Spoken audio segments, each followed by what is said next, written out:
Hello, it's Tanya here. I wanted to do this little retrospective because it's fun to share what I've been up to this year, and also it's giving me a chance to look at what I've been up to because I have a tendency to think I'm not getting anything done. And then I looked and I was like, oh, I did a lot. So let's share. So these are going to be paintings that I did over the year that are portraits or people. I started to do this series that I called a fae a day, fae like fairies, because I was reading a lot of fairy and fantasy books, which I love.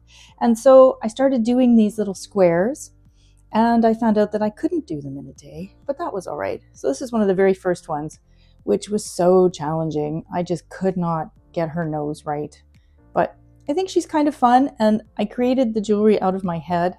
So I thought that was fun, and the little lace bits kind of turned out so not my regular thing, but it was worth playing with, and I really enjoyed it. And then the next took a big step forward, and we did the Vampire Man. Did you see my video for Halloween featuring the tutorial on this guy? It was a lot of fun, and his story is that he's a mysterious stranger that you meet in a place that you wouldn't expect at night, and you are so mesmerized by those eyes you just can't look away. And so the challenge here was to create glowing eyes, but with the shadow, but yet still have it look kind of real. So it was a big challenge, plus the hair. So that was a lot of fun, and I really enjoyed doing him. And next is my androgynous fae assassin. And this was so much fun. The face kept changing all the time. I'm doing this slowly to the camera so that it hopefully stays in focus. So much fun with the eyes. I think they turned out absolutely beautiful. It's like they're glowing, kind of what I wanted from the previous portrait, but in this one a little bit better. And I quite enjoy how all the details came out. And no story or anything, just inspired by the books I was reading. And then I started to play with bigger portraits. And this is inspired by Tilda Swinton. Doesn't really look like her, but I had so much fun with this, and it was the eyes especially. Now it looks very illustrative, and that's okay because I was just learning. And then I did a lot of neon colored chalks on here too, but it was fun. I call her the Cardinal because, what is she up to? She knows what she's up to. She's busting the patriarchy from the inside out. Thank you very much. So that was a lot of fun. And then I did another portrait of her that I really loved. And then at the very, very end, my ink spilled, which is too bad. So I'm actually have another one of these on my board to try and do again because I loved the way that the colors came and this beautiful pose with her neck. So that was one of my favorites, and I did that with ink and watercolor. The next one I did, I'm really proud of this. Now this I did off and on for months. It was one of the first I ever did with underpainting, and for some reason I chose cyan, and then I went over it with green gold, and it was Shrek. He was Shrek green, and I'm not kidding. And you can still see a little bit of that right in here. But this guy I love. I worked on him for probably 4 months, and it's the first time I ever did hair, and I thought that was a lot of fun. Challenging as heck, but like every single dot in the nose and everything. But look at the detail, hey? So I think it was well worth it. And this one I really enjoyed because the story here of this guy was very much like, why is he here? What is he doing? What is he looking at? And the more I looked at it, the expression, I was just feeling like, here is a man at the end. He's the last warrior. He is watching the end of everything. And I used this beautiful violet red color that I love. And it has this beautiful violet undertone with the sepia, and it just looked to me like smoke. So like the last of everything is burned down, and he's standing there looking back. And I thought, yep, he's the last Spartan warrior. That's who he is. And so I put this red cloak on him, and I really love this piece. So he was probably the biggest challenge of the year. And that's when I thought, yeah, I can do portraits. If I can do this, I can do anything. So I started in on a series that I really like that I'm calling Emotional. So the emotions of women. And this was the first piece that I did. And she's a very interesting study because I love how the hair looks, but also it's completely solid. But I love how the light turned out. And I'll tell you something, I spent hours on this. There are so many layers of color and color and color and more color. And it was a lot of fun doing all the details. But her eyes turned out so beautiful. I really love this piece. So it's one of those ones where when you see her eyes up close, you know, they make a lot of sense. But from a distance, they kind of read a little strange because of the shadows, but that's okay. I thought she was a lot of fun to do. So that started that series. And then the next one, which I think other than my big guy is my favorite of the year. And I love the light.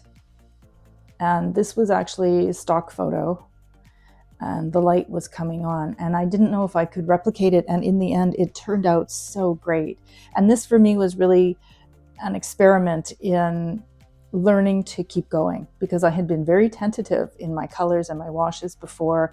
And I always had that, if I put another thing, it's going to make it worse. It's not going to look good. The light's going to be too heavy and I'm going to make it muddy, and all the self-doubt, right? But with this one, I just kept going. And now I'm looking at it at the end of the year and thinking, I could have done more.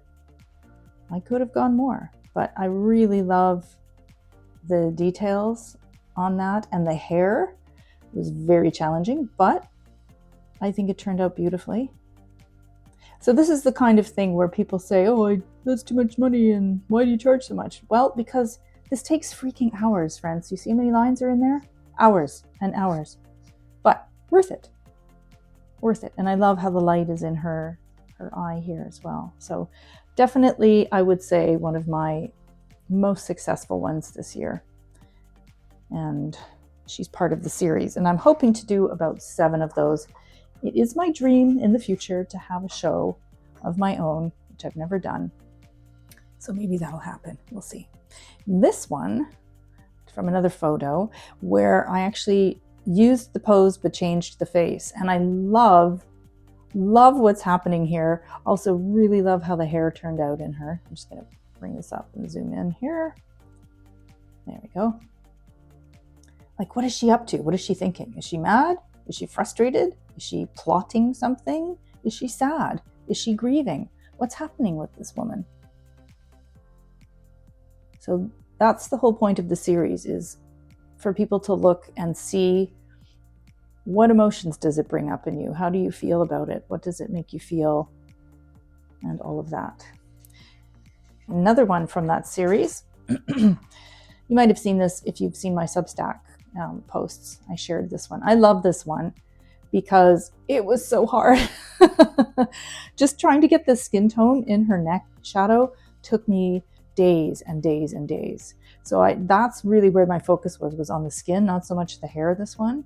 But I think that in the end, it turned out great. And, you know, this one's very photorealistic, I'd say. But look at the skin. The skin turned out so beautiful. It looks really realistic, which isn't always my goal. But, you know, as a challenge to myself, I really wanted to see what I could do with it. So, yeah, that one made me really happy. And then I started a different series where I wanted to do a completely different way of painting. So the emotional ones I just showed you all started with a underpainting and then layers and layers and layers. This one was the first in a series that I was trying to do them a little more loose and to do the skin all in one wash. Very challenging. I'd never done it before. And I was so happy with how it turned out.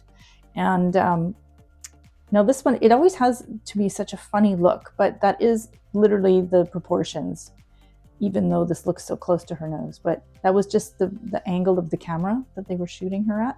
But I loved her expression in her eyes. And for me, this one was really successful because of the hair and not worrying too much about all the fussy details and just letting it be free.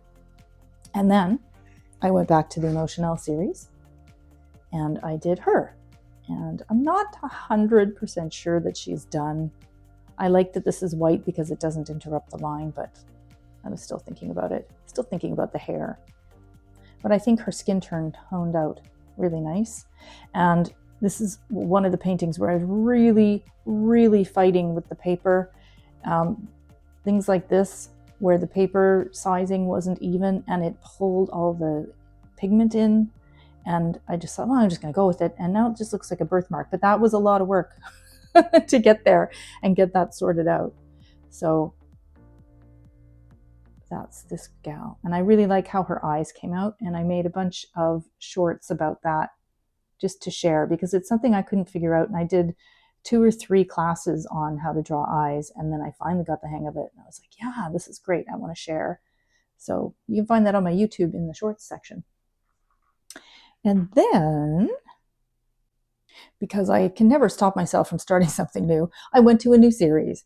Now I have this one framed, so I'm hoping the glare isn't too bad on it. And this one I shared a lot on Substack. And I really like how it turned out. This is one of those ones where it was a test. I challenged myself to do it in only 3 colors, and then the variants of colors that I would get from it. And I was really unhappy with it for a long time, but I just kept going. And in the end, I really like it. I like it so much that I framed it and I hung it up in the house. Now I am selling these at some point, but for now, she gets to live with me and I get to enjoy her and all the fun beauty that is going on with her. So again, lots and lots of hair details on that one.